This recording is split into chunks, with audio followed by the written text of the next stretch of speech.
Hello and welcome back to another video. Today I'm going to be showing you how you can use Afterpay on Amazon, and we're going to be looking at if it is actually possible. Now this tutorial is very simple and easy, so make sure you watch right until the end so that you don't miss any steps.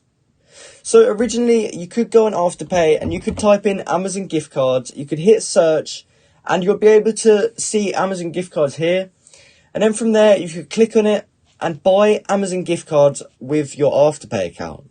Now unfortunately, as you can see here, they have taken it off. I have tested this with a few different countries and unfortunately it is no longer possible, which is a shame because it did offer us a really convenient way to buy stuff off Amazon using Afterpay, but for whatever reason they must have removed it and they don't want people doing this anymore. So unfortunately you will not be able to use Afterpay on Amazon anymore. Now what I would suggest to do is to look for whatever product that you are trying to buy, and I would actually look for it on different websites. So as you can see, you can still buy Walmart gift cards here.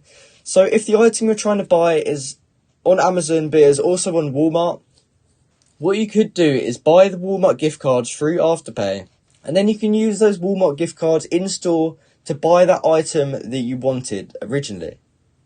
Unfortunately, this is the only way that it's going to be possible at the moment. There are no other ways to do this right now. It would be good if Afterpay could actually connect or integrate with Amazon and then you could just check out with Afterpay, but currently that is not yet possible, so you will have to do the method which I just said about. So I hope you found this video helpful, and I hope you now understand if it is actually possible to use Afterpay on Amazon. If you did find this video helpful, please comment down below to say this video helped you out, and like and subscribe for more content like this. Thank you for watching.